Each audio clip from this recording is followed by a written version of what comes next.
இந்த வருஷம் ரிலீஸ் ஆன இந்தியாவோட சிறந்த படங்கள்ல ஒன்று தான் துரந்தர். இந்த படத்தோட கதை என்னன்னா, 1990கள்ல பாகிஸ்தான் தீவிரவாதிங்க இந்தியா மேல திரும்ப திரும்ப தாக்குதல் நடத்திக்கிட்டே இருக்காங்க. ஒரு இந்தியன் ஃப்ளைட்டை ஹைஜாக் பண்ணிடுறாங்க. பார்லிமெண்ட்ல அட்டாக் பண்றாங்க. இது எல்லாத்தையும் தடுத்து இதுக்கப்புறம் இவங்க என்ன பண்ண போறாங்கன்றத ஃபர்ஸ்டே தெரிஞ்சுக்கிறதுக்கு இந்தியாவோட டிஃபென்ஸ் சிஸ்டம், ஏஜென்சி ஒரு இந்திய உளவாளிய பாகிஸ்தானுக்கு அனுப்பணும். அந்த இந்தியன் உளவாளி ஒரு தலைசிறந்த ஸ்பையா இருக்கணும். பாகிஸ்தான் இதுக்கப்புறமா என்ன தாக்குதல் நடத்த போகுது அப்படிங்கிற அந்த பிளான் எல்லாத்தையும் ஃபர்ஸ்ட்டே அவன் நமக்கு சொல்லிடணும். அவன வச்சு தான் அந்த டெரரிஸ்ட் குரூப்ப அழிக்கணும்னு முடிவு பண்றாங்க. அப்படி இவங்க ஒரு உளவாளிய ரெடி பண்ணி பாகிஸ்தானுக்கு அனுப்புறாங்க. அங்க அவன் ஊடுருவி உள்ள போனதுக்கு அப்புறமா 1 வருஷம், 2 வருஷம் இல்ல 10, 12 வருஷம் அவன் அங்கேயே இருக்க மாதிரி ஒரு நிலைமை ஏற்பட்டுருது. இத்தன வருஷத்துல அவனுக்கு அங்க காதல், நட்பு, சண்டை அப்படின்னு சொல்லிட்டு ஏகப்பட்ட பிரச்சனை வருது. ஆனா இது எல்லாத்தையும் தாண்டி அவன தீவிரவாத கும்பல் அழிச்சானா, இல்ல அவங்க கிட்ட மாட்டிக்கிட்டானா அப்படிங்கிறத இந்த படத்துல ரொம்பவே விறுவிறுப்பா சொல்லியிருப்பாங்க. இந்த படத்தோட கதைய நான் உங்களுக்கு ஃபுல்லா சொல்றேன். தொடர்ந்து பாருங்க. சேனலுக்கு இப்ப தான் ஃபர்ஸ்ட் டைம் வந்திருக்கீங்கன்னா, மறக்காம சப்ஸ்கிரைப் பண்ணிக்கோங்க. இந்த மாதிரி நெறைய படத்தோட கதைய தொடர்ந்து போட்டுக்கிட்டே இருக்கேன். இப்போ இந்த படத்தோட ஆரம்பத்துல 1999ல ஒரு இந்தியன் பேசஞ்சர் ஃப்ளைட்ட பேசஞ்சர்ஸோட பாகிஸ்தான் தீவிரவாதிங்க ஹைஜாக் பண்ணிடுறாங்க. அவங்கள உயிரோட திரும்ப குடுக்கணும் அப்படின்னா, $10,000,000 ரான்சமா வேணும் அப்படின்னு சொல்லிட்டு, இந்தியன் இன்டெலிஜென்ஸ் ஆஃபீசரா இருக்கிற மாதவன் கிட்ட, அதாவது அஜய் கிட்ட பேரம் பேசுறாங்க. அஜய் வேற வழி இல்லாம ஜனங்க உயிர காப்பாத்துறதுக்காக அவங்க கேட்கிற பணத்த குடுத்துடுறாரு. இப்போ என்ன பண்றதுன்னு தெரியாம இவரு இந்தியன் இன்டெலிஜென்ஸ், ஏஜென்சி, மினிஸ்ட்ரின்னு எல்லாரையும் உட்கார வச்சு, இதுக்கு மேலயும் நம்ம அமைதியா இருந்தோம்னா, கண்டிப்பா நம்ம நாட்டோட நிம்மதிய பாகிஸ்தான் தீவிரவாதிங்க நெலக்குலைச்சுருவாங்க. அதனால நம்ம கண்டிப்பா ஒரு உளவாளிய ரெடி பண்ணணும். இந்தியால இருந்து ஒரு தலைசிறந்த ஸ்பைய ரெடி பண்ணி பாகிஸ்தானுக்கு அனுப்பணும். அந்த உளவாளி அங்கருந்து நமக்கு பாகிஸ்தான் தீவிரவாதிகளோட ரகசியங்களையும், அவங்களோட அடுத்த கட்ட நகர்வு என்னங்கிறதையும் நமக்கு சொல்லணும். நாம உடனே எதிர் தாக்குதலுக்கு தயாராகணும் அப்படின்னு சொல்றாரு. நாம இத உடனே செய்யணும். அப்படி இல்லன்னா, நிச்சயமா பாகிஸ்தான் உடனே நமக்கு இன்னொரு தாக்குதலுக்கு ரெடி ஆயிடுவாங்க அப்படின்னு சொல்றாரு. ஆனா, இவரு என்னதான் சொன்னாலும், அத அங்க யாருமே காது குடுத்து கேட்கவே இல்ல. ஆனா, இது நடந்து 2 வருஷத்துல 2001ல இந்தியன் பார்லிமென்ட்ல ஒரு அட்டாக் நடக்குது. இது வேற ஒரு பாகிஸ்தான் தீவிரவாத கும்பலால நடக்குது. இப்படி தொடர்ந்து அட்டாக்ஸ் நடந்துட்டே இருக்கிறதுனால, இப்ப வேற வழி இல்லாம இன்டெலிஜென்ஸ் ஆஃபிசரா இருக்கிற அஜயோட பிளான் படி, ஒரு இந்திய உளவாளிய நம்ம பாகிஸ்தானுக்கு அனுப்பணும் அப்படின்னு சொல்லிட்டு இந்தியா ஒத்துக்குது. அப்படி அவங்க சூஸ் பண்ற அந்த ஸ்பை தான் ரன்வீர் சிங். இவர ஆப்கானிஸ்தான் வழியா ஹம்சா அலி கான் அப்படிங்கிற ஒரு பொய்யான பேர்ல பாகிஸ்தானுக்கு உளவாளியா அனுப்புது இந்தியா. இப்போ ரன்வீர் சிங் கராச்சிக்கு போறாரு. கராச்சியில யாருமே இல்லாத ஒரு அனாதை நானு. நான் இங்க தான் வந்திருக்கேன் அப்படின்னு சொல்லிட்டு, அங்க இருக்க ஒரு ஜூஸ் கடைக்காரர்கிட்ட போய் சொல்றாரு. அந்த ஜூஸ் கடைக்காரர் பேரு முகமது அஸ்லாம். ஆக்சுவலா அந்த ஜூஸ் கடைக்காரரே இந்தியாவோட ஒரு ஏஜென்ட் தான். அந்த ஜூஸ் கடைக்காரர்கிட்ட போயிட்டு இவர் ஒரு கோடு வேர்ட சொன்னதும், ஜூஸ் கடைக்காரரு இவருமே ஒரு ஸ்பை அப்படிங்கிறத புரிஞ்சுக்கிறாரு. இப்ப அந்த கடையில வேலை செய்ற ஆள் மாரியே இருந்துகிட்டு, பார்ட் டைமா வேலை செஞ்சுக்கிட்டு, மத்த நேரத்துல அங்க இருக்கிற பிரச்சனை எல்லாத்தையும் ஸ்டடி பண்ண ஆரம்பிக்கிறாரு. ஒரு நாள் ரன்வீர் சிங் கிட்ட அந்த ஊர்ல இருக்க கேங்ஸ்டர்ஸ பத்தி அஸ்லாம் பேசிட்டு இருக்காரு. அப்பதான் அந்த ஊர்லயே ஒரு மிகப்பெரிய ஆளான, ஒரு மிகப்பெரிய கேங்ஸ்டரா இருக்கிற ரஹ்மான் டகாய்ட் அப்படிங்கிறவன பத்தி சொல்றாரு. இந்த ரஹ்மான் டெகாய்ட் அப்படிங்கிறவன் ஐஎஸ்ஐஎஸ் தீவிரவாதிகள் கூட தொடர்பு வச்சிருக்கிறவன், வெப்பன்ஸ் டீல் பண்றவன், இந்த நாட்டையே கட்டி ஆள்ற ஒரு பெரிய கேங்ஸ்டர் அப்படின்னு சொல்றான். இவன பத்தி தெரிஞ்சுக்கிட்டதுக்கு அப்புறமா, சரி இவன் தான் நம்ம ஃபாலோ பண்ண வேண்டிய கரெக்ட்டான ஆளு. இவன் கேங்ல போய் நம்ம ஜாயின் பண்ணிட்டோம்னா, ஈஸியா நம்ம டார்கெட்ட முடிச்சிடலாம். இந்த தீவிரவாத கும்பல பத்தி நம்ம தெரிஞ்சுக்கலாம். அந்த கேங்க்குள்ளயும் நம்ம ஈஸியா போயிடலாம்னு சொல்லிட்டு, அதுக்கு ஃபர்ஸ்ட்டு நம்ம இந்த ரஹ்மான் டெகாய்ட்டோட கேங்ல போய் சேரணும் அப்படின்னு நினைக்கிறான் நம்ம ஹீரோ. ஆனா, இந்த ரஹ்மான் டெக்காய்ட் அப்படிங்கிறவன் ஒரு சாதாரண ஆள் கிடையாது. இவன் அந்த ஊர்ல இருக்கிற பெரிய, பெரிய பொலிட்டீஷியன்ஸ் எல்லாம் இவன் கைக்குள்ள வச்சிருக்கான். பாகிஸ்தான்ஸ் பீப்பிள் பார்ட்டின்னு ஒரு அரசியல் கட்சி வச்சிருக்கிற ஜபீல் ஜவான் அப்படிங்கிற ஒரு பெரிய அரசியல்வாதியே இந்த ஆளு சொல்றது தான் கேட்பான். அந்த அளவுக்கு பவர்ஃபுல்லா இருக்கிறான் இந்த கேங்ஸ்டர் ரஹ்மான் டெக்காய்ட். ஆனா, இவன் என்னதான் இவ்ளோ பெரிய கேங்ஸ்டரா இருந்தாலும், இவனுக்கும் அந்த ஊர்ல இவன எதிர்த்து சண்டை போடுற மாதிரி ஒரு எதிரி கேங் இருக்கு. அதுதான் பத்தான் கேங். இந்த ரஹ்மான் கேங்க்கும், பத்தான் கேங்க்கும் சுத்தமா ஆகவே ஆகாது. ஏன்னா, பத்தான் கேங்கோட ஹெட் வேற யாரும் இல்ல. நம்ம ரஹ்மான் டெக்காயோட அப்பா பாபு டெக்காய்ட் தான். பாபு டெக்காய்ட் ரஹ்மான் டெக்காய்ட்ட தனியா விட்டதுனால, ரஹ்மான் டெக்காய்ட் சொந்தமா வந்துட்டு ஒரு கேங் ஆரம்பிச்சுட்டான். இவங்க 2 பேருக்குள்ள இருக்கிற போட்டியே, லஹோரி அப்படிங்கிற ஒரு ஊர யாரு ரூல் பண்ண போறா அப்படிங்கிறது தான். இந்த ரஹ்மான் டெக்காய்ட் ஒரு அன்பிரெடிக்டபிளான ஆளு, ஒரு பைத்தியக்காரன். கோவம் வந்துச்சுன்னா என்ன பண்ணுவான்னு அவனுக்கே தெரியாது. இவங்க அப்பா பாபு டேகாய்ட்டுமே எப்போ இவன கொல்லணும், எப்போ இவங்க கேங்க அழிக்கணும்னு வெறியிலேயே இருக்காரு. இந்த மாதிரி நேரத்தில தான் ஒரு கல்யாண ஃபங்ஷனுக்கு இந்த ரஹ்மான் டகாய்ட்டோட 2 பசங்க ரஹீம், ஃபைசல்னு சொல்லிட்டு 2 பசங்களும் அங்க போறாங்க.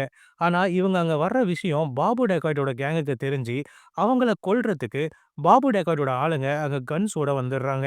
ரஹ்மான் டக்கேட்டோட பசங்கள கொன்னுட்டா, அவன் சாம்ராஜ்யமே அழிஞ்சு போயிடும் அப்படின்னு சொல்லிட்டு, பாபு டேகாய்டோட கேங் நெனைக்குது. ஆனா, இது எல்லாத்தையுமே ஓரமா நின்னு வேடிக்கை பார்த்து ஸ்டடி பண்ணிட்டு இருக்கிறது, ஸ்பையா இருக்கிற நம்ம ஹீரோ ரன்வீர் சிங். ரன்வீர் சிங்க்கு இப்போ இந்த மாரி ஒரு பிளான் நடக்குது. பாபு டேகாய்டோட ஆளுங்க, அதாவது பத்தான் கேங் வந்துட்டு ரஹ்மான் கேங்க கொல்ல பாக்குது. அதனால இந்த டைம்ல நான் உள்ள பூந்து அந்த பசங்கள காப்பாத்திட்டா, கண்டிப்பா என்ன வந்து ரஹ்மான் டேகாய்ட் அவங்க கேங்க்குள்ள சேர்த்துப்பாங்க அப்படின்னு நெனைக்கிறான். அதே மாதிரி அந்த கல்யாண ஃபங்ஷன் நடக்குது. அங்க ரஹ்மான் டேக்கரோட பசங்க ரஹீம், ஃபைசல் 2 பேரும் வந்துர்றானுங்க. உள்ள பாபு டேக்கரோட ஆளுங்களும் வந்துர்றானுங்க. ஒரே கன் ஷூட்டா நடக்குது. அப்போ குறுக்குல பூந்து ரன்வீர் சிங் ரஹ்மான் டேக்கரோட பசங்கள காப்பாத்துறதுக்கு சண்ட போடுறான். ஆனா, அவனால சின்ன பையன் ஃபைசல மட்டும் தான் காப்பாத்த முடியுது. ரஹீம் அங்கேயே கன் ஷாட் பட்டு ஸ்பாட்லயே செத்து போயிடுறான். ரஹ்மான் டேக்கரோட பெரிய பையன் செத்துடுறான். இப்போ இந்த மாதிரி கல்யாணத்துல இப்படி ஒரு விஷயம் நடந்துருச்சு. நம்ம பெரிய பையன் செத்துட்டான் அப்படின்னு தெரிஞ்ச ரஹ்மான் டெக்காய்ட், எப்படியாவது பாபு டெக்காய்ட்டோடைய மொத்த சாம்ராஜ்யத்தையும் அழிக்கணும். பாபு டெக்காய்ட்ட கொல்லணும் அப்படின்னு சொல்லிட்டு வெறியா சுத்திட்டு இருக்கான். ஆனா நம்ம சின்ன பையன காப்பாத்துனதும், நம்ம பெரிய பையன காப்பாத்த முயற்சி பண்ணதும், இந்த ஹம்சா அலி கான் அப்படிங்கிற ஒரு ஆளு தான் அப்படின்னு தெரிஞ்சதும், அவன பத்தின பேக்ரவுண்ட் வெரிஃபிகேஷன் பண்றான். அவன் யாருன்னா ஒரு சாதாரண ஜூஸ் கடையில வேலை செய்ற ஆளு அப்படின்னு தெரிஞ்சு, சரி இவன் நம்ம கூட இருந்தா நமக்கு தான் யூஸ் அப்படின்னு சொல்லி அவன இவங்க கேங்ல சேர்த்துக்கிறான். நம்ம ஹீரோ பிளான் பண்ண மாதிரியே இப்ப ரஹ்மான் டக்காய்டோட கேங்ல போயிட்டு ஜாயின் பண்ணிடுறான். ஆனா, அவன் அங்க சேர்ந்ததுலருந்து ரஹ்மான் டக்காய்டோட ஒரு அசைவையும் நோட் பண்ண ஆரம்பிக்கிறான். அவன் யார்கிட்ட பேசுறான், அவன் யார் போய் பார்க்குறான், யார் அவன பார்க்க வராங்கன்னு சொல்லிட்டு, அவனோட மொத்த டேட்டாவையுமே அங்கேயே ஒரு ஸ்பையா இருந்து அனலைஸ் பண்ண ஆரம்பிக்கிறான். கொஞ்சம் கொஞ்சமா அவனுக்கு நம்பிக்கையான ஆளாவும் மாற ட்ரை பண்றான். ஆனா, இந்த டைம் ஃபுல்லா எப்படியாவது அந்த எதிரி கேங்கா இருக்கிற பத்தான் கேங்க மொத்தமா அழிக்கணும்னு சொல்லிட்டு, அதுக்காக வெறியிலேயே சுத்திட்டு இருக்கிறான் இந்த ரஹ்மான் டக்காய்ட். இது தெரிஞ்ச அந்த பாகிஸ்தான்ஸ் பீப்பிள்ஸ் பார்ட்டி அப்படிங்கிற அந்த கட்சியோட தலைவரா இருக்கிற ஜபீல் ஜவான், நம்மளோட ரஹ்மான் டக்காய்ட் கிட்ட வந்துட்டு, "இங்க பாரு, இது வந்து எலக்ஷன் டைம். இந்த டைம்ல நீ அவன பழிவாங்கக்கூடாது. இப்போ அமைதியா இரு. உனக்கு கரெக்ட்டான டைம் வரும்போது நீ அவன பழிவாங்கு. எலக்ஷன் முடியிற வரைக்கும் எந்த பிரச்சனையும் பண்ணாம இரு" அப்படின்னு சொல்லிட்டு அட்வைஸ் பண்றாரு. ஆனா ரஹ்மான் டக்காய்ட் ஏற்கனவே ரொம்ப வெறியில இருக்காரு. எப்போ இந்த பத்தான் கேங்க மொத்தமா அழிக்கணும் அப்படின்னு சொல்லிட்டு தான் யோசிச்சுக்கிட்டே இருக்காரு. இப்போ ரஹ்மானுக்கு நம்பிக்கையா இருக்கிற நம்ம ஹம்சா அலி கானா இருக்கிற நம்ம ஸ்பை, அவன் கூட சேர்ந்து பாபு டெக்காய்ட் ஆளுங்கள வேட்டையாட ஆரம்பிக்கிறாரு. 2 கேங்குக்கும் நடுவுல பயங்கரமா சண்டை வருது. இவங்க ஆள் அனுப்ப, அவங்க ஆள் அனுப்ப கன்னா பின்னான்னு ஷூட் அவுட் நடக்க, கடைசியில மொத்த பத்தான் கேங்கையும் ரஹ்மான் டெக்காய்ட்டும், நம்ம ஹம்சா அலி கானும் சேர்ந்து அழிச்சிடுறாங்க. அதுல இருக்கிற கடைசி ஆள் வரைக்கும் எல்லாரையும் சுட்டு கொன்னுடுறாங்க. ரொம்ப சண்டை நடந்துகிட்டே இருக்குது. அந்த ஊரே ரொம்ப ரத்த காடா தான் மாறிட்டு வருது. கடைசியில ரஹ்மான் டெக்காய்ட் அவனோட சொந்த அப்பாவா இருக்கிற பத்தான் கேங்கோட ஹெட்டா இருக்கிற பாபு டெக்காய்ட்ட ஜனங்களுக்கு நடுவுல வச்சு அந்த லஹோரிங்கிற ஊர்ல கையில இருக்க வெயிட்ட வச்சு அடிச்சே சாவடிக்கிறான். "நீ தானே என் பையன கொன்ன, நீ சாவு" அப்படின்னு சொல்லிட்டு சொந்த அப்பாவையே அடிச்சு சாவடிச்சுட்டு, அங்க இருக்கிற மொத்த ஜனங்க முன்னாடியும் போய் நின்னு, முகத்துல ரத்தத்தோட, "இனிமே இந்த லஹோரி என்னோடது தான். இந்த ஊர்ல நான் மட்டும் தான். என்ன யாராவது எதிர்த்து நெனச்சாலோ, இல்ல எனக்கு எதிரா ஏதாவது புது கேங் உருவானாலோ, அவங்களுக்கும் இதே நெலைம தான். என் கையால தான் உங்களுக்கு சாவு" அப்படின்னு சொல்லிட்டு, ரொம்ப கொடூரமான ஒரு ஆளா அந்த லஹோரி ஜனங்களுக்கு முன்னாடி நிக்கிறான். ஆனா, இவன் கேங்லயே ஒரு இந்தியன் ஸ்பை நம்ம ஹீரோ இருக்கிறது அவனுக்கு தெரியாது. இவனோட நம்பிக்கைய இன்னும் நெறைய பெறுறதுக்காக, அவன் என்ன சொன்னாலும் எல்லாத்தையுமே நம்ம ஹீரோ செய்றான். அவன் கொல்ல சொல்றவங்கள கொல்றான். அந்த கேங்ஸ்டர் ஆளுங்க கூடயே ஒண்ணாவே சுத்திட்டு இருக்கான். இந்த மாதிரி டைம்ல தான் ரஹ்மான் டக்காய்ட் கூடயே சுத்தி சுத்தி அவன் பேசுறது, அவங்க நடக்கிற கான்வர்சேஷனு எல்லாத்தையும் இவன் ஸ்பை பண்ணிக்கிட்டே இருக்கான். அப்பதான் இந்த மாதிரி இவனுக்கு ஐஎஸ்ஐஎஸ் தீவிரவாதிங்க கூட இருக்கிற கனெக்ஷன பத்தி தெரிஞ்சுக்கிறான். அது மட்டும் இல்லாம ஐஎஸ்ஐஎஸ் தீவிரவாதிங்க இந்தியால ஒரு மிகப்பெரிய தாக்குதலுக்கு தயாராயிட்டு இருக்காங்க. இது எந்த மாதிரி தாக்குதல் அப்டின்னா, இந்தியாவோட பொருளாதார தாக்குதல். இந்தியாவோட பொருளாதாரத்த நம்ம மொத்தமா முடக்கணும். அப்படி இந்தியாவோட பொருளாதாரத்த நம்ம மொத்தமா முடக்கணும் அப்படின்னா, நெறைய கள்ள நோட்டுகள நம்ம இந்தியால புழக்கத்துல விடணும். அதுக்கு என்ன பண்ணணுமோ அத பண்ணணும் அப்படின்னு சொல்லிட்டு கேங்ஸ்டர் மீட்டிங்ல எல்லாம் பேசிட்டு இருக்காங்க. இத அந்த கேங்ஸ்டர் கூட்டத்துல ஒருத்தரா இருக்கிற நம்ம கம்சா அலி கானா இருக்கிற நம்ம ஸ்பை தெரிஞ்சுக்கிறாரு. இந்த மாரி டைம்ல தான் ஒரு நாள், இந்த ரஹ்மான் இந்த பொலிட்டீஷியனா இருக்கிற ஜமீல் ஜவாலிய பார்க்கறதுக்கு நம்ம ஹீரோவ கூட்டிட்டு போறான். ஆனா, அங்க போம்போது, அங்க அந்த பொலிட்டீஷியனோட பொண்ணு எலினாவ நம்ம ஹீரோ பார்க்குறாரு. இந்த எலினாவா நடிச்சிருக்கிறது, தெய்வ திருமகள் படத்துல விக்ரம்க்கு பொண்ணா நடிச்சிருப்பாங்கல்ல, பேபி சாரா. அவங்க தான் நடிச்சிருக்காங்க. ஆரம்பத்துல அந்த பொண்ணுகிட்ட ஃப்ரெண்ட்லியா தான் பழகுறான். அதுவும் முக்கியமா அந்த பொண்ணு மூலியமா இவனுக்கு எதனா இன்ஃபர்மேஷன் கிடைக்குமான்னு தெரிஞ்சுக்கிறதுக்காக தான் பழக ஆரம்பிக்கிறான். ஆனா போக போக இவனுக்கு அந்த பொண்ணு மேல உண்மையாவே காதல் வந்துருது. இது ஒரு பக்கம் போயிட்டுருக்க ஒரு நாளு, நம்ம ரஹ்மான் வந்துட்டு நம்ம ஹீரோவ கூட்டிக்கிட்டு, அவனுக்கு ஐஎஸ்ஐஎஸ் தீவிரவாதிகள் கூட தொடர்பு இருக்கிறதுனால, அதில இருக்கிற ஒரு முக்கிய தலைவரா இருக்கிற இக்பால் அப்படிங்கிற ஒரு ஆள பார்க்கறதுக்கு போறான். அங்க அந்த இக்பால் ரொம்ப கொடூரமா இருக்கான். அவன் அங்க இருக்கிற ஒரு இந்தியன் ஏஜென்ட்ட போட்டு அடிச்சு டார்ச்சர் பண்ணிட்டு இருக்கிறான். இது நம்ம ஹீரோ பார்க்கும்போது, என்னைக்காவது ஒரு நாள் நம்ம மாட்னா, நம்மளையும் இப்படி தான் டார்ச்சர் பண்ணுவாங்க அப்படின்னு சொல்லிட்டு மனசுல நெனச்சுக்கிறான். ஆனாலும் அத வெளிய காமிச்சுக்காம நிக்கிறான். அப்போ அவங்க கொஞ்சம் கொஞ்சமா அவங்க பேசுறத வச்சு, இந்த மாதிரி இந்தியால ஒரு பெரிய தாக்குதல் நடத்தப் போறாங்க. இந்தியாக்குள்ள கள்ள நோட்டுகள புழக்கத்துல விடப் போறாங்க அப்படிங்கிறத தெரிஞ்சுக்கிட்டு, அத யாருக்கும் தெரியாம இந்தியன் இன்டெலிஜென்ஸ் ஆஃபிசரா இருக்கிற மாதவன் அஜய்க்கு மெசேஜ பாஸ் பண்ணி விட்டுடுறான். இதே சமயத்துல ஒரு நாள் இவன் எலினா கூட ரிலேஷன்ஷிப்ல இருக்கான்ல, எலினா இவன்கிட்ட ஒரு விஷயத்த சொல்றா. அது என்னன்னா, எலினாவோட அப்பா அந்த பொலிட்டீஷியன் ஜமீல் ஜமாலி நம்ம ரஹ்மான் பாய போட்டு தள்றதுக்கு பிளான் பண்ணிட்டு இருக்கான். இது என்னடா புதுசா இருக்கு அப்படின்னு சொல்லிட்டு இவன் யோசிக்கும்போது, எலினா இவனுக்கு அவங்க அப்பா பேசின ஒரு வீடியோவ காட்டுறா. அதுல இந்த ஜமீல் ஜமாலி இந்த மாதிரி இந்த ரஹ்மான் பாய் புதுசா வந்துட்டு ஒரு கட்சி ஆரம்பிக்கிற பிளான்ல இருக்கான்னு கேள்விப்பட்டேன். அவன் மட்டும் கட்சி ஆரம்பிச்சுட்டான் அப்படின்னா, என் பதவி போயிடும். என்னைக்குமே இங்க நான் தான் ஆளணும். அதனால இவன கொல்லணும் அப்படின்னு சொல்லிட்டு, இந்த ரஹ்மான் டக்காய்ட்டே கொல்றதுக்கு பிளான் பண்ணிட்டு இருக்கான். அதுக்கு அஸ்லாம் அப்படிங்கிற ஒரு போலீஸ் ஆஃபீசர அவன் கைக்குள்ள போட்டு வச்சிருக்கான். இந்த அஸ்லாம் அப்படிங்கிற கேரக்டர்ல சஞ்சய் தத் தான் நடிச்சிருக்காரு. அந்த அஸ்லாம வச்சு தான் ஜமீல் ஜமாலி ரஹ்மான் டக்காய்ட்ட போட்டு தள்ளணும் அப்படின்னு சொல்லிட்டு பிளான் போட்டு வச்சிருக்கான். இத பார்த்த உடனே ஹீரோ ரன்வீர் சிங்க்கு இவனுக்குள்ளேயே இந்த மாதிரி பாலிடிக்ஸ்லாம் இருக்கு அப்படின்றது புரிய வருது. இதுதான் இந்த படத்தோட இன்டர்மிஷன் சீன். இதுக்கு அப்புறம் தான் இந்த படத்துல ஏகப்பட்ட ட்விஸ்ட் அண்ட் டர்ன்ஸ் எல்லாமே இருக்குது. இப்போ இன்டர்வலுக்கு அப்புறமா, இந்த அஸ்லம் அப்படிங்கிற ஒரு போலீஸ் ஆஃபீசர இந்த ஜமீல் ஜமாலி ஹையர் பண்ணியிருக்கான்ல ரஹ்மான கொல்றதுக்கு. இந்த போலீஸ் ஆஃபீசருக்கு ஏற்கனவே ரஹ்மான் மேல ஒரு காண்டு இருக்கு. அதனால ரஹ்மான எப்படியாவது கொன்னுறணுன்ட்டு இவருமே வந்துட்டு ரொம்ப மும்முரமா இருக்காரு. அவன எப்படியாவது போட்டு தள்ளிடணும் அப்படின்னு சொல்லிட்டு லஹாரி டாஸ்க் ஃபோர்ஸ் அப்படின்னு சொல்லிட்டு ஒரு டாஸ்க் ஃபோர்ஸையே உருவாக்கி வச்சிடுறாரு. ஒரு வெப்பன் டீலிங் அப்போ ரஹ்மானையும் கடத்திடுறாரு. இப்போ ரஹ்மான் டெக்காய்ட்ட அஸ்லாம் கடத்திட்டாரு அப்படின்றது நம்ம ஹீரோக்கு தெரியும். ஆனா, அவர கடத்தினதே அவர போட்டு தள்றதுக்கு தான் அப்படின்னு சொல்றது தெரிஞ்சாலுமே, ரஹ்மான் டெக்காய்ட் செத்துட்டா இதுக்கப்புறம் நமக்கு இன்ஃபர்மேஷன் கிடைக்காது. அதனால நமக்கு அவங்க பிளான்ஸ்லாம் தெரியணும் அப்படின்னா, ரஹ்மான் டெக்காய்ட்ட நான் எப்படியாவது அஸ்லாம் கிட்ட இருந்து காப்பாத்தணும் அப்படின்னு சொல்லிட்டு நம்ம ஹீரோ நெனைக்கிறான். இப்போ இவன் அதுக்கு என்ன பண்றான் அப்படின்னா, இவன் கேர்ள் ஃபிரெண்ட் எலினா இவனுக்கு ஒரு வீடியோ போட்டு காமிச்சால்ல, அஸ்லாமும், ஜமீல் ஜமாலியும் பேசின வீடியோ. அந்த வீடியோவ அஸ்லாமுக்கே அனுப்பி, "நீ வந்துட்டு அவன கொன்னுட்ட அப்படின்னா, இவங்க எல்லாரையும் நான் கொன்னுடுவேன்.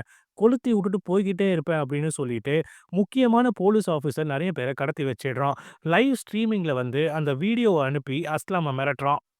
அஸ்லாமும் மத்த ஆஃபீசர்ஸோட உயிர காப்பாத்துறதுக்காக ரஹ்மான விட்டுடுறான்.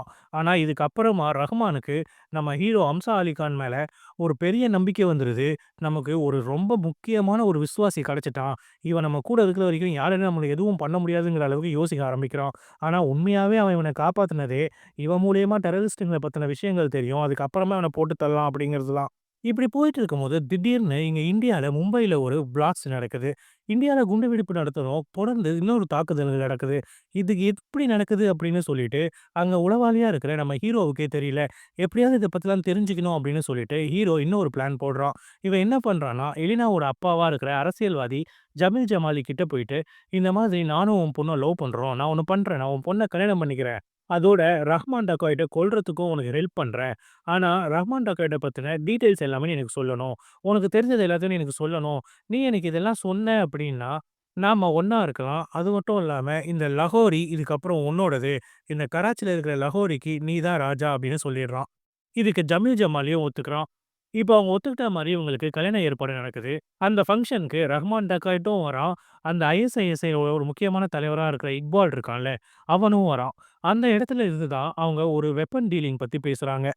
கட் பண்ணா ஒரு பெரிய ஷிப்மெண்ட்ட ரஹ்மான் டெக்காய்ட் இந்த இக்பாலுக்கு அனுப்புறதா பிளான் பண்ணியிருக்காரு. இது நம்ம ஹீரோ தெரிஞ்சுக்கிறான். அது மட்டும் இல்லாம இவங்க இந்தியால பண்ண போற டெரர் அட்டாக்ஸ் என்னெல்லாம் பண்ண போறாங்க அப்படிங்கிறதையும் தெரிஞ்சுக்கிறான். இதுதான் சரியான சமயம். இப்பதான் வந்துட்டு ரஹ்மான போடணும் அப்படின்னு சொல்லிட்டு, ரஹ்மான் கூடவே நம்ம ஹீரோவும் போறான். அப்பதான் ஒரு பெரிய ட்ராப்ல ரஹ்மான் டெக்காய்ட்ட மாட்டி விட்டுர்றான். அது என்னன்னா, ஆல்ரெடி அவன கொல்லணும்னு நெனச்சு சுத்திட்டு இருக்கான்ல போலீஸ்காரன் அஸ்லாம். அவன வச்சு இவன போடணும் அப்படின்னு சொல்லிட்டு பிளான் பண்றாரு. ஒரு பக்கம் ஸ்பெஷல் ஏஜென்ட் அஸ்லாம் இவங்களுக்காக வெயிட் பண்ணிட்டு இருக்காரு. இன்னொரு பக்கம் கார்ல நம்ம ஹீரோவும், வில்லனும் போயிட்டு இருக்காங்க. அப்பதான் நம்ம வில்லனுக்கு, இவன் தான் நம்ம கூடவே இருந்து நம்மள போட்டு குடுக்குறவன். நம்மள பத்தின எல்லா ரகசியங்களும் தெரிஞ்சுக்கிட்டவன். கூடவே இருந்து துரோகம் பண்ண ஒரு ஸ்பை இவன் அப்படின்னு சொல்லிட்டு புரிஞ்சிருது. காருக்குள்ளேயே ஹீரோவும், வில்லனும் சண்டை போட ஆரம்பிக்கிறாங்க. இப்ப சண்டை போட்டுக்கிட்டே இருந்துட்டு, ஹம்சா அலி கான் அதாவது நம்ம ஸ்பை நம்ம ஹீரோ ஒரு கட்டத்துல கார வில்லனோட சேர்த்து எடுத்துட்டு போயிட்டு கிராஷ் பண்ணிடுறாரு. இப்ப கார கிராஷ் பண்ணதுக்கு அப்புறமா ரஹ்மான் டக்காய்டு பயங்கரமா அடிபட்டு போயிருக்கிறாரு. இப்போ நம்ம ஹீரோ அங்கேயே வச்சு அவர கொன்னுடுறாரு. அவ்வளோ பெரிய வில்லன ஒரு வழியா நம்ம ஹீரோ கடைசியா கொன்னுடுறாரு. இப்போ ரஹ்மான் டக்காய்டு செத்ததுக்கு அப்புறமா, இந்த ஜமீல் ஜமாலி அரசியல்வாதி இருக்காரு இல்லையா? அவர் தான் இனிமேல்ட்டு அந்த கராச்சில இருக்க லஹோரிங்கிற ஊர ஆளப் போறாரு அப்படின்னு சொல்லிட்டு நியூஸ்லாம் சொல்றாங்க.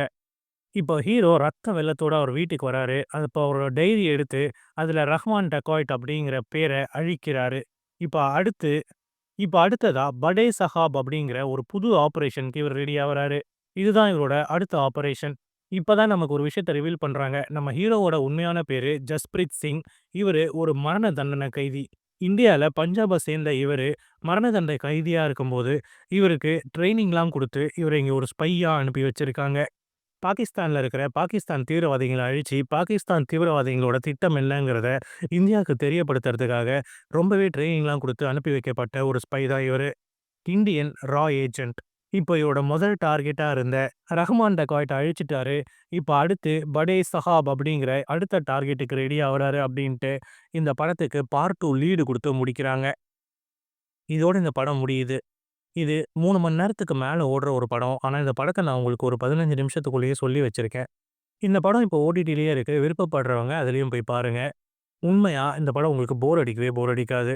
ஏன்னா, படத்துல அடுத்தடுத்து ரொம்ப ட்விஸ்ட் அண்ட் டர்ன்ஸோட தான் இந்த கதை இருக்கும். ரொம்ப விறுவிறுப்பா இருக்கும். இந்த படத்துல நடிச்சிருக்க எல்லாருமே சூப்பரா பெர்ஃபார்ம் பண்ணியிருப்பாங்க. இந்த படத்தோட டைரக்டருமே இதுக்கு முன்னாடி உரி த சர்ஜிக்கல் ஸ்ட்ரைக்ன்னு இன்னும் ஒரு சூப்பரான படத்த எடுத்த ஒரு டைரக்டர் தான். விருப்பம் இருக்கிறவங்க அந்த உரி த சர்ஜிக்கல் ஸ்ட்ரைக் படத்தையும் போய் பாருங்க. இதோட இந்த வீடியோ முடிஞ்சிருச்சு. லைக் பண்ணுங்க, சப்ஸ்கிரைப் பண்ணுங்க.